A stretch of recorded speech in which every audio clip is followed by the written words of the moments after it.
Hallelujah, praise the Lord. आज एक बड़ी विषय के बारे में हम जानेंगे, जो कि आपने अक्सर इस वचन को सुना होगा कि झूठे भविष्यद्वक्ता आएंगे, और कुछ लोगों का मानना है कि भविष्यद्वक्ता ये पृथ्वी पर नहीं आएंगे।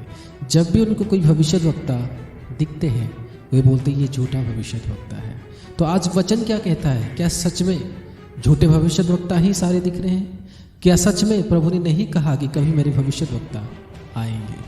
लोगों का ये मानना है कि झूठे भविष्यद्वक्ता दुनिया भर में आएंगे और गलत प्रचार करेंगे। जब भी किसी प्रोफेट का नाम वो सुनते तब वो कहते हैं कि वो झूठे भविष्यद्वक्ता है।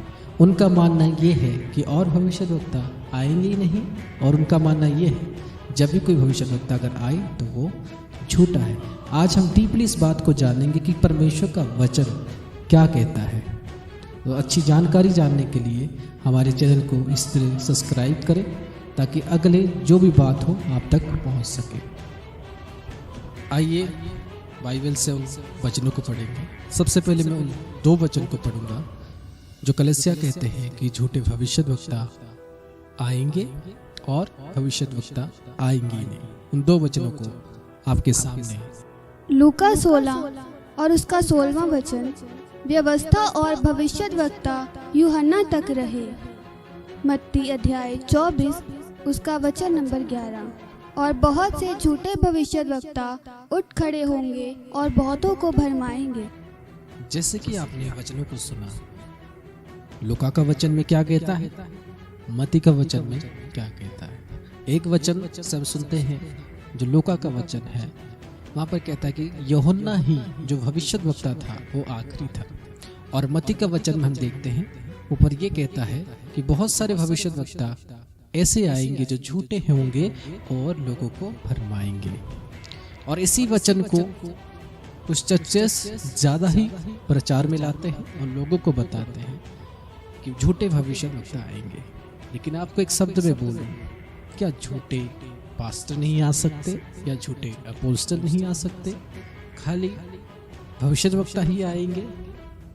आगे मैं आपको बहुत बड़ी विषय बताने वाला हूं कि आगे की वचन क्या कहता है इसी बाइबल के अंदर, कि झूठे भविष्यद्वक्ता आएंगे या भविष्यद्वक्ता नहीं आएंगे या भविष्यद्वक्ता आने वाले हैं। तो वीडियो को बिल्कुल ही अब बिना स्किप किए इस वीडियो को पूरा तक जरूर देखना। आइए हम उन वचनों को पढ़ते हैं जिस वचन में प्रभु ने जिक्र किया है अपने दो उन प्यारे नबी के बारे में, जिसके साथ वो फ्यूचर में काम करने वाला है, जो कि प्रकाशित वाक्य रेवलेशन चैप्टर में लिखा गया है और जिसको यूहन्ना ने लिखा है यीशु मसीह का दर्शन लेने के बाद। आपके सामने प्रकाशित वाक्य अध्याय 11 वचन नंबर 3। और मैं अपने 2 गवाहों को ये अधिकार दूंगा कि टाट ओढ़े हुए 1260 दिन तक भविष्यवाणी करें। 6th वर्ष, इन्हें अधिकार है कि आकाश को बंद करें कि उनकी भविष्यवाणी के दिनों में मेघ न बरसे, और उन्हें सब पानी पर अधिकार है कि उसे लहू बनाएं, और जब जब चाहें तब तब पृथ्वी पर हर प्रकार की विपत्ति लाएं। वचन नंबर 10। और पृथ्वी के रहने वाले उनके मरने से आनंदित और मगन होंगे और एक दूसरे से के पास भेंट भेजेंगे, क्योंकि इन दोनों भविष्यद्वक्ताओं ने पृथ्वी के रहने वालों को सताया था। हालेलुया। अभी आपने इन वचनों को सुना। ये वचन हमें क्या कहता है? इन फ्यूचर, यानी जो रेवलेशन चैप्टर है, जो प्रकाशित वाक्य है, वो यूहन्ना ने दर्शन देखते हुए फ्यूचर की बातें लिखी थी, और वहां पर प्रभु यीशु मसीह उसको दर्शन में जो विषय दिखाता है उसने वो विषय लिखा है। तो हमने देखा 2 ऐसे दास प्रभु के खड़े होने वाले हैं जो भविष्यवाणी करेंगे, जिनके मुंह से आग निकल रही होगी, और उनके पास वो ताकत होगा जब चाहे बादल को खोलेंगे, जब चाहे बादल को बंद करेंगे। और उसके बाद कहता है कि धरती के लोग आनंद करेंगे जब वो मर जाएंगे। और यहाँ पर आप सोचोगे कि ये तो दास लिखा गया है, या तो आप सोचोगे ये तो सेवक लिखा गया है, आप सोचोगे कि यहाँ पर तो लिखा गया है कि मैं अपने गवाहों को अधिकार दूंगा। लेकिन अगर 10वां वचन आप पढ़ोगे, वहां पर लिखा है कि इन दोनों ने सब लोगों को, धरती के लोगों को तंग करके रखा था। इन दोनों नबियों ने, कौन थे इन दोनों नबियों ने लोगों को तंग करके रखा था। इसका मतलब है कि ये प्रोफेट थे जो आएंगे और प्रोफेट है जो आएंगे। तो अगर आप ये विश्वास करते हो कि एंटी क्राइस्ट आने वाला है, बहुत सारे लोग ये वचन को बोलते हैं कि जल्दी अपने मन को फिराओ कि परमेश्वर का राज्य जल्दी आने वाला है, लेकिन वचन कहता है परमेश्वर की राज्य से 1000 साल पहले वो 2 नबियों की भी एंटर होगी, वो आएंगे वो नबी। अगर आप इस बात को टाल नहीं सकते कि प्रभु का आगमन देर नहीं है, जल्दी है, तो वो नबी भी आपके जीवन पर कभी भी आ सकते हैं।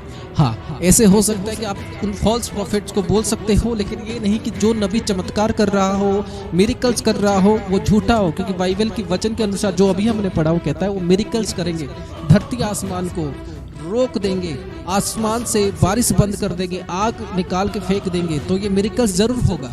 तो वचन कहता है कि आप उन नबियों को जांचोगे, परखोगे, उसके बाद उनके ऊपर विश्वास आप करोगे।